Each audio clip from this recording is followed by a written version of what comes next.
ഈദ് ജന്മകൽപ്പന ഈ സീരിയലിലെ ഇന്നത്തെ എപ്പിസോഡിലേക്ക് എല്ലാവർക്കും സ്വാഗതം. ശ്രുതിയാണെങ്കിൽ റൂമിൻ്റെ അകത്ത് വിഷമിച്ചിങ്ങനെ അശ്വിനെ കുറിച്ച് ആലോചിച്ചിട്ട് എന്ത് ചെയ്യണമെന്ന് അറിയാണ്ട് ആലോചിച്ച് വിഷമിച്ചിരിക്കുക കേട്ടോ. അപ്പോഴത്തേനാണ് അമ്മായി പുറത്ത് വന്നിട്ട് കതവ് തട്ടുക.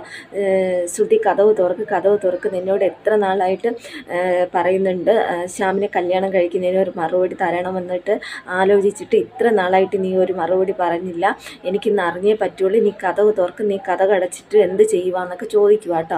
അപ്പോഴത്തേനും പ്രീതി വന്നിട്ട് പറയുന്നുണ്ട് അവളാകെ വിഷമിച്ചിരിക്കും, അവളവിടെ ഇരുന്നോട്ടെ എന്ന് പറയുക. അപ്പോഴത്തേനും പറയുന്നുണ്ട് അവളല്ല വിഷമിക്കുന്നത്, അവൾ കാരണം നമ്മളൊക്കെയാണ് വിഷമിക്കുന്നത്, കതവ് തുറക്കിടി എന്ന് പറഞ്ഞിട്ട് ഒച്ചത്തിൽ ശബ്ദം ഉണ്ടാക്കി കതവ് തട്ടുക കേട്ടോ.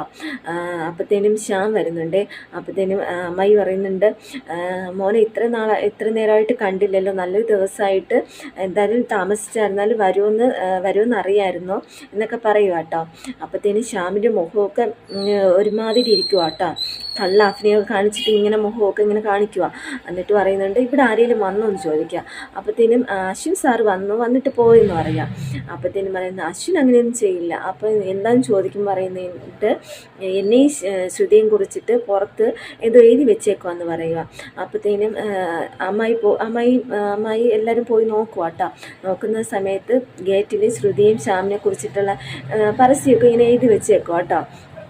അപ്പോഴത്തേനും ഇങ്ങനെ പോയി നോക്കുന്ന സമയത്ത് ഏത് വൃത്തികെട്ടവനാണ് ഇങ്ങനെ എഴുതി വെച്ചത്, അവൻ്റെ തലയിൽ ഇടുത്തി വീഴുള്ളൂ എന്നൊക്കെ അമ്മ ഇങ്ങനെ പറയുന്നുണ്ട്. അപ്പോഴത്തേനും ശ്യാമു ഓടി വന്നിട്ട് ഇങ്ങനെ പറയുന്നുണ്ട് ആരാടാ ഇങ്ങനെയൊക്കെ ചെയ്തത്, ഇരുട്ടത്ത് ഇങ്ങനെ ചെയ്യാതെ നീ നേരെ വാ എന്നൊക്കെ പറഞ്ഞിട്ട് ശ്യാമു ഇങ്ങനെ ദേഷ്യപ്പെടുന്നുണ്ട്. അപ്പോഴത്തേനും അമ്മയൊക്കെ പറയുന്നുണ്ട് ശ്യാമുവിനകത്ത് പോയി ഇത് ഞങ്ങൾ ചെയ്തോളാം, അകത്ത് പോകുമെന്ന് പറഞ്ഞിട്ട് ശ്യാമിനെ അകത്തോട്ട് പറഞ്ഞു വിടുക കേട്ടോ. ഈ ശ്യാമിൻ്റെ നേരെ പോകുന്നത് നമ്മുടെ ശ്രുതിയുടെ അച്ഛൻ്റെ റൂമിലോട്ട് പോയിട്ട് അച്ഛനൊന്നും വിഷമിക്കണ്ട, ആരിത് ചെയ്തു തന്നാൽ നാളെ കണ്ടുപിടിക്കുമെന്നൊക്കെ പറയുക കേട്ടോ, അവർ കേൾക്കാൻ വേണ്ടിയിട്ട്.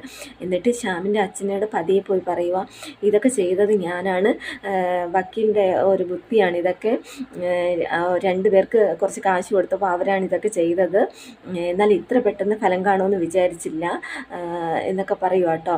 അങ്കിളിന് സന്തോഷമായോ, ശ്രുതിനെ ഞാൻ കല്യാണം കഴിക്കാൻ പോവുകയാണെന്നൊക്കെ പറയുക കേട്ടോ. എന്നിട്ട് അങ്കിളിന് ഞാൻ ഒരു സമ്മാനമൊക്കെ കൊണ്ടുവന്നെന്ന് പറഞ്ഞിട്ട് പലഹാരം ജിലേബി എടുത്ത് വായിൽ വെച്ച് കൊടുക്കുക കേട്ടോ.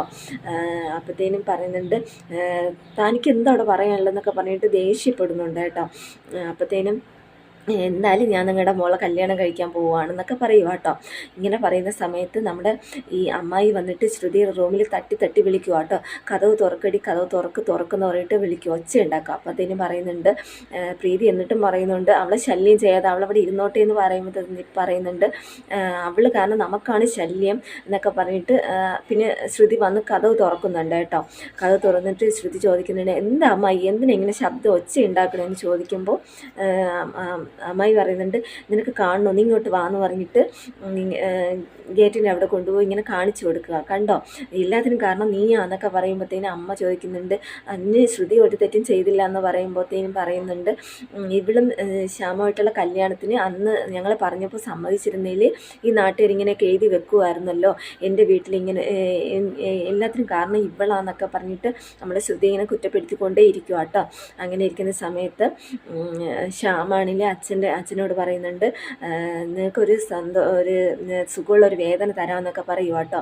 ഇങ്ങനെ പറയുന്ന സമയത്താണെങ്കിൽ ശ്രുതിയൊക്കെ കേൾക്കുക കേട്ടോ. ഇങ്ങനെ അച്ഛ എന്ത് പറ്റി എന്ന് പറഞ്ഞിട്ട് ശ്യാം ഇങ്ങനെ ഒച്ച ഉണ്ടാക്കും കേട്ടോ.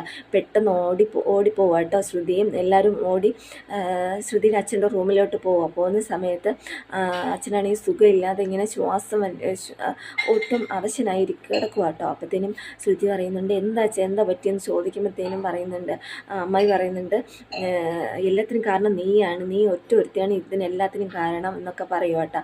എന്നിട്ട് ശ്യാം പറയുന്നുണ്ട് എന്നിട്ട് വെള്ളം കൊണ്ടുവരാനൊക്കെ പറഞ്ഞിട്ട് വെള്ളമൊക്കെ ശ്യാം കൊടുക്കുക കേട്ടോ. അച്ഛൻ കുടിക്കുന്നുണ്ട്.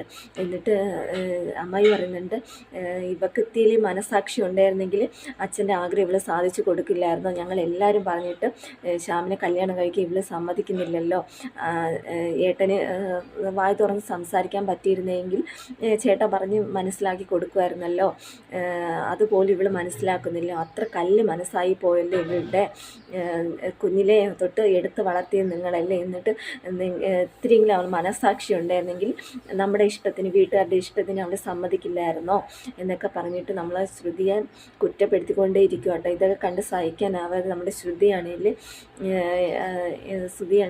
പറയുന്നുണ്ട്, എനിക്ക് സമ്മതമാണ്, നിങ്ങളുടെ എല്ലാ ആഗ്രഹത്തിനും എനിക്ക് സമ്മതമാണെന്ന് പറയുക.